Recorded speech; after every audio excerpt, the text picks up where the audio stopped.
In the beginning, God. In the beginning, God created. And God spoke, "Let us make human beings in our image, make them reflecting our nature." God created them male and female, and God blessed them. The creative impulse embedded in the human spirit comes from our being made in the image and likeness of the one who created us. When we create, when we write, make music, build bridges or tall buildings, sculpt clay or chip rock into forms, when we dance, plate a beautiful meal, or paint a majestic landscape, we are reflecting the joy of our Creator, who looked at what had been made and declared it good. Throughout history, God's people have imagined about God and God's creation. They danced and sang at God's victory at the Red Sea, eased worried minds with the melodies of the Psalms, and wove rich fabrics and smithed gold into vessels of worship. In the early years of Christianity, the simple line drawing of the fish identified followers of the way. In medieval Christianity, great cathedrals, stunning stained glass representations, sculptures, and great paintings told the stories of faith among a people generally without access to education and words. Great artists were faithful Christian men and women who used the gift of creativity to point to the presence of God and to tell the stories of God's people. At the Franklin Reformed Church, we have been privileged to learn about creative arts and their use as aids to worship and education through Trisha Gambaro.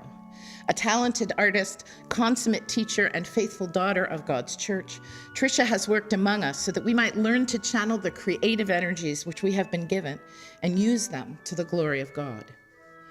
Art for its sake alone is good, but we endeavor to create art that relates to the seasons of the church, to our theological understandings, and the biblical narrative. Diverse groups of people in the congregation gather to study the scripture, plumb its depths, and reflect on how we can aid the congregation, as well as ourselves, in creating an enhanced environment that helps us to access God through images, light, and color.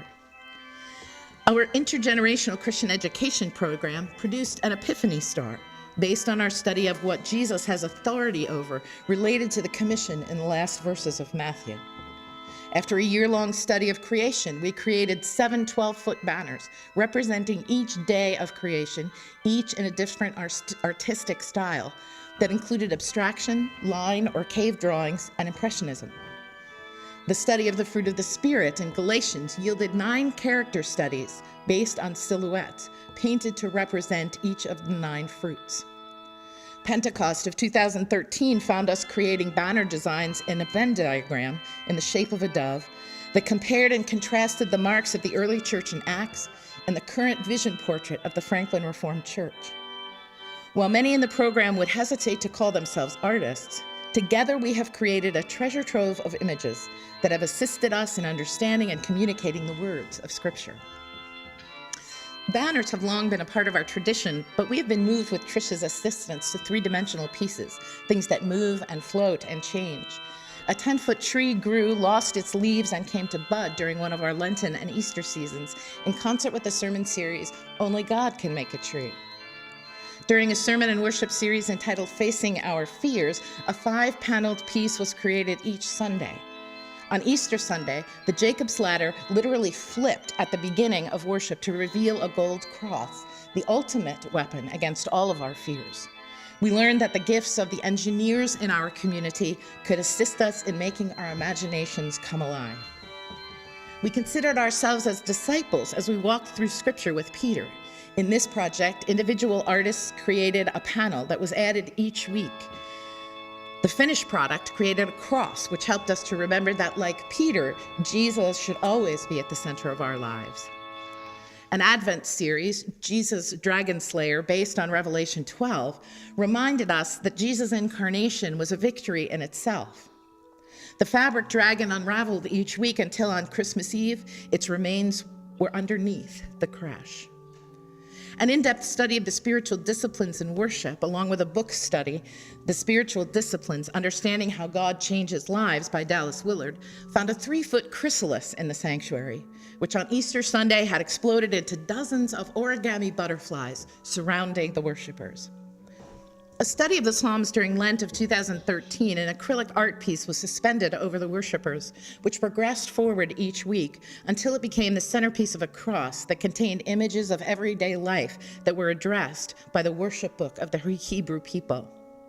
The great antiphons of the ancient church were the centerpiece of Advent and Christmas.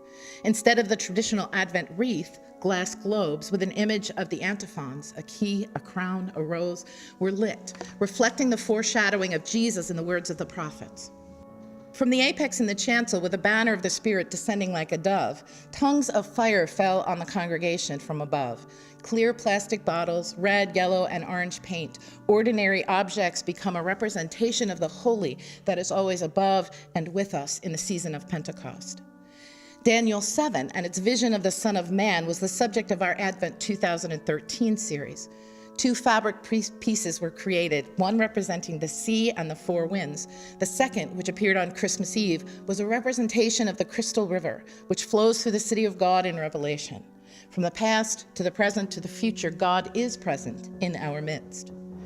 Currently, 9 artists in the congregation are creating 2-foot panels based on a series of scripture that focuses on questions Jesus asks. The art project, entitled Questions and Art, is currently unfolding towards its culmination on Easter Sunday. People who never would have thought of themselves as artists have now embraced their creative abilities. Using everyday materials, unleashed to be open to the work of the Spirit in our lives, we are finding God in new ways through the visual arts.